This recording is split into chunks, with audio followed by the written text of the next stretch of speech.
স্বামীকে চেনা। স্ত্রীদের উচিত হচ্ছে স্বামী কি পছন্দ করেন, যেহেতু স্বামী আপনার প্রিয়জন, আপনি স্বামীকে কাউন্টার পার্ট হিসেবে দেখবেন না, তিনি আপনার প্রতিদ্বন্দ্বী নন। সুখী পরিবারের মধ্যে স্বামী হচ্ছে স্ত্রীর প্রিয়তম ব্যক্তি। অতএব স্বামী কি পছন্দ করেন, স্বামী কি পছন্দ করেন না, এটা স্ত্রীকে জানতে হবে। এখানে ছোট্ট একটা গল্প আপনাদের সামনে বলছি। এই গল্পটা উল্লেখ করেছেন মাজান আল ফুরাই। তিনি বলছেন, একজন স্বামী তার বন্ধুকে বলল যে আমি 20 বছর ধরে সংসার করছি, অথচ আমার স্ত্রীর মধ্যে আলহামদুলিল্লাহ এমন কিছু দেখিনি যা আমাকে রাগান্বিত করে। তখন বন্ধু খুব আশ্চর্য হয়ে বলল, কিভাবে এটা সম্ভব, কিভাবে করলে বলো তো দেখি, পুরো ঘটনাটাই আমাকে খুলে বলো। তখন স্বামী বললেন যে আমি যখন বিবাহ করলাম, প্রথম রাতে আমার স্ত্রীর কাছে গেলাম, তার দিকে আমার হাতটা একটু বাড়িয়ে দিলাম, সৌহার্দ্যের হাত, মমতার হাত বাড়িয়ে দিলাম। স্ত্রী আমাকে বলল, একটু ওয়েট করুন প্লিজ, আমি আপনাকে কিছু বলবো হে আবা উমাইয়া। আরবরা আবার আবু উমাইয়া মানে কুনিয়ার ধরে কথা বলে, আমাকে একটু কিছু কথা বলার সুযোগ দিন, বলে বলো। তখন স্ত্রী শুরু করলো যেভাবে, যেমন বললো আলহামদুলিল্লাহ ওয়াসসালাতু ওয়াসসালামু আলা রাসূলিল্লাহ, ছোট্ট খুতবা দিয়ে শুরু করলো। বলল আমি আপনার কাছে এমন একজন অপরিচিত মহিলা, আমাদের বিবাহবন্ধন হয়েছে আজকে প্রথমবারের মতো আমাদের সাক্ষাৎ হচ্ছে, সুতরাং এখনও তো পরিচিতি আমাদের ফুল হয়নি, আমি জানি না আপনার কি আখলাক, আমাকে আপনি বলুন যে আপনি কি পছন্দ করেন, তাহলে সেটি আমি করব, আর আমাকে বলুন আপনি কি অপছন্দ করেন, তাহলে সেটি আমি বর্জন করব। এভাবে এতটুকু কথা বলে তিনি কি বললেন, যেটা আমরা খুতবায় বলি, আকুলু কাউলি হাদা ও আস্তাগফিরুল্লাহ লি ওয়া লাক, আমি আমার এই কথাটা আপনার সামনে পেশ করলাম, আর আপনার জন্য আমার জন্য আল্লাহর কাছে আমি ইস্তেগফার করছি। সুবহানাল্লাহ। অনেকে হয়তো বলবেন, আরে এটা তো দেখি ওয়াজ করতেছে বাসর রাতে, এটা তো অস্বাভাবিক রকম লাগতেছে। বাসর রাতে আমরা শুনি অন্যরকম সোহাগী কথাবার্তা, যেটা সাহিত্যের মধ্যে, গল্পের মধ্যে, উপন্যাসের মধ্যে আমরা পড়ি। আমি এখানে আমার থেকে অ্যাড করছি, সেটা হলো দেখেন, গল্প উপন্যাস আমাদের চিন্তা চেতনা কালচার পাল্টে দিয়েছে। এই যে মহিলা, অত্যন্ত বিদুষী মহিলা, অত্যন্ত দিনদার মহিলা, সে যে কথাটা বললেন, এটা আমাদের কাছে বলে কেমন ওয়াজ কথাবার্তা, বিয়ের মধ্যে আবার এগুলো বলে নাকি? কারণ আমরা যে গল্প, সাহিত্য, যে আচার অনুষ্ঠানে অভ্যস্ত হয়েছি, এটা মানুষের তৈরি করা, সেগুলো আমাদের কালচার পরিবর্তন করে দিয়েছে। এই সুন্দর দিনদারি আমাদের থেকে একদম ছিনিয়ে নিয়ে গিয়েছে। মহিলা আজকে এত সুন্দর কথা বললেন। স্ত্রী ওই বন্ধুকে বলছে, আমার স্বামী বললেন, আমার স্ত্রীর কাছে যখন আমি এই কথাটা শুনলাম, ভাবলাম যে আরে এটা তো দেখি অত্যন্ত সুন্দর কথা, তাহলে তো আমাকেও একটা ভাষণ দিতে হবে। তখন তিনি বললেন, কি বললেন, আলহামদুলিল্লাহ ওয়া উসাল্লি আলান নবী ওয়া আলিহি ওয়া সাল্লাম, সকল প্রশংসা আল্লাহর জন্য এবং নবী সাল্লাল্লাহু আলাইহি ওয়াসাল্লামের উপর সালাত ও সালাম। তারপর বললেন, ফাইন্নাকা কুলতা কালামান ইন থাবাত্তি আলাইহি ইয়াকুন লাকা হাযুক, তুমি কিছু সুন্দর কথা বলেছো, যদি তুমি এর উপর স্থির থাকো তাহলে এটা তোমার ভাগ্য।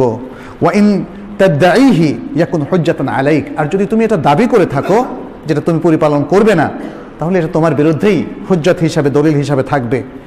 তাহলে জেনে রাখো আমার এই জিনিসগুলো পছন্দ, এই জিনিসগুলো অপছন্দ, আর মনে রেখো আমার যদি কোনো সুন্দর কিছু তুমি পাও, সুন্দর কোনো অভ্যাস, তাহলে সেটা তুমি প্রচার করো, আর যদি খারাপ কিছু দোষ তুমি খুঁজে পাও সেটা তুমি গোপন রেখো। স্ত্রী বললেন এরপরে, আচ্ছা ঠিক আছে, এটা আমি মেনে নিলাম, আমার পরিবার পরিজন যদি আপনার সাথে দেখা করতে আসে, এটা আপনার কাছে কেমন মনে হবে, কেমন ভালোবাসবেন আপনি? বলল যে খুব বেশি জিয়ারত করুক এটা আমি চাই না, মাঝে মাঝে করতে পারে। এরপরে তিনি বললেন, স্ত্রী জিজ্ঞেস করলেন যে আপনার প্রতিবেশীদের মধ্যে আপনার ঘরে কারা কারা আসুক বলে আপনি মনে করেন এবং কাদেরকে আপনি নিষেধ করেন? তখন তিনি বললেন যে আমার প্রতিবেশীদের মধ্যে এরা খুবই সজ্জন ব্যক্তি, এরা আমাদের বাসায় আসতে পারে, আর এরা অসৎ, এরা আমাদের বাসায় আসবে না। এই তারপরে স্বামী তখন তার বন্ধুকে বললেন যে ওই রাত্রে ছিল আমার জীবনের সেরা রাত, একটা সুন্দর রাত আমি যাপন করলাম আমার স্ত্রীর সাথে। এরপরে আরেকটা ঘটনা তিনি বললেন যে 1 বছরের মাথায় এভাবে চললো, আমি আমার স্ত্রীকে খুব ভালো স্ত্রী হিসাবে পেয়েছি, এবং তারপর আমার শাশুড়ি একদিন 1 বছরের মাথা আমি এসে দেখলাম আমার বাসায় আসলেন, আমাকে জিজ্ঞেস করলেন যে তোমার স্ত্রীকে তুমি কেমন পেয়েছো? আমি বললাম অত্যন্ত ভালো স্ত্রী হিসাবে আমি পেয়েছি, যিনি আপনার কন্যা। তারপর আমার শাশুড়ি আমাকে বললেন, হে আবু উমাইয়া, কিছু নসিহত করলেন, দেখো ছেলেরা বা পুরুষেরা তাদের ঘরে তাদের প্রিয়তমা স্ত্রীর কাছে কখনোই অকল্যাণকর কিছু পায় না। সুতরাং তুমি তোমার সেই স্ত্রীকে কিছু আদব শেখাও, কিছু শেখাও এবং তাকে তুমি ভদ্র করো, শালীন করো, সুন্দর করো। আচ্ছা, এখানে স্বামী তখন বললেন যে আমি আমার স্ত্রীকে সারা জীবনে 20 বছর মধ্যে একবারও খারাপ পাইনি, শুধু একবার মানে কখনোই আমাকে তার সাথে খারাপ আচরণ করতে হয়নি, একবার খারাপ আচরণ করেছে এবং তখন আমি ছিলাম জালেম। সুবহানাল্লাহ। এই হচ্ছে আমাদের মেয়েরা, মুসলিম মেয়েরা। কিন্তু আজকাল এই মুসলিম মেয়েদের মধ্যে যে জিনিসটা ঢুকেছে, অপকালচার ঢোকার কারণে আজকে আমাদের মেয়েরা আসলে বিভ্রান্তির পথে হাঁটছে, ফলে নানা রকম অসুখ দেখা দিচ্ছে। তৃতীয় যে বিষয়টা আমরা বলবো সেটি হচ্ছে বিচক্ষণতার সাথে স্বামীর আনুগত্য করা এবং স্বামীর সাথে সুন্দর বসবাস করা। সবচেয়ে উত্তম নারী তাকে বলা হয়েছে যে স্বামীর এতাআত করে এবং যে স্বামীকে কম খরচ করায়। আজকাল আমরা দেখি যে স্ত্রীরা স্বামীদেরকে আসলে অনেক ধরনের খরচ করাতে অভ্যস্ত, যে কারণে অনেক সময় স্বামী হারামের দিকে পা বাড়ায়। অতএব এখানে একটা ছোট্ট একটা কথা বলি, অতএব আমাদের এক্ষেত্রে আমাদের বোনদের সচেতন হওয়া উচিত। সালেফে সালেহিনের একজন নারী তার স্বামী যখন বাইরে যেত, কাজে যেত, তখন একটা ওসিয়ত করছে, বলছে ইয়াকা ওয়া কাসবাল হারাম, সাবধান, হারাম কিন্তু কামাই করবা না। ফাইন্না নাসবিরু আলাল জু ওয়ালা নাসবিরু আলান নার, কারণ আমরা না খেয়েও থাকতে পারি কিন্তু জাহান্নামের উপর আমাদের কোনো সবর নাই। আল্লাহু আকবার, কি সুন্দর নসিহত! এরকম স্ত্রী কি আমাদের মধ্যে আছে, আমাদের বোনদের মধ্যে আছে যে স্বামীকে এত সুন্দর ওসিয়াত করবে? তারপরে হুসনু তাদবীর শুউনুল বাইত, সুন্দর করে ঘরকে সামলানো, সন্তানদেরকে তারবিয়াত দেওয়া, স্বামীর দেখাশোনা করা, স্বামীর কিছু খেদমত করা, এই বিষয়গুলো, এবং স্বামীর মেহমানদেরকে সুন্দরভাবে ইজ্জত করা, এই বিষয়গুলো করতে হবে। তারপরে স্বামীর যে আত্মীয় স্বজন আছে, স্বামীর বাবা মা, স্বামীর বোন ভাই, এদেরকেও সম্মান করা। তবে মনে রাখতে হবে রাসূল সাল্লাল্লাহু আলাইহি সাল্লাম এই সম্মানের একটা লিমিটেশন দিয়েছেন। দেবরের সাথে কিন্তু একসাথে বসে আলাপ করা যাবে না, আড্ডা দেওয়া যাবে না, কারণ এই ধরনের পরিস্থিতিতে দেবরের সাথে দেখা করাকে বলা হচ্ছে দেবর হচ্ছে মৃত্যু। কিন্তু অনেক স্ত্রীদের মধ্যে দেখা যায় যে স্বামী তার ভাইকে হেল্প করুক, তার পড়াশোনার খরচ দেখ, বোনকে হেল্প করুক, বাবাকে হেল্প করুক, মাকে হেল্প করুক, এটা স্ত্রীরা চায় না। এটা বড় ধরনের দোষ এবং এই কারণেও অনেক অশান্তি তৈরি হয়। আমরা আশা করব সেটা আমাদের বোনেরা সেটা সামলে নেবেন। এরপর আরেকটি হচ্ছে স্বামীর সব কিছুতে, ভালো মন্দ সব কিছুতে তার সাথে শেয়ার করা, যেভাবে খাদিজা শেয়ার করেছিলেন।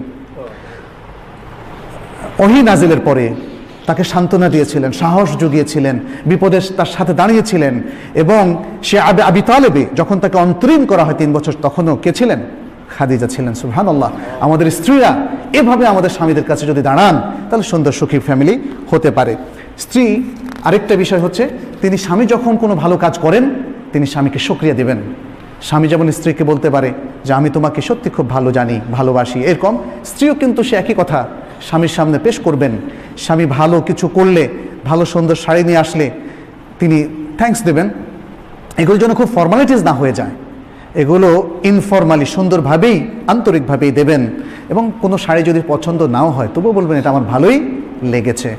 এইভাবেই যদি আমরা আসলে কাজ করি তাহলে সুখী সুন্দর জীবন আমাদের তৈরি হতে পারে।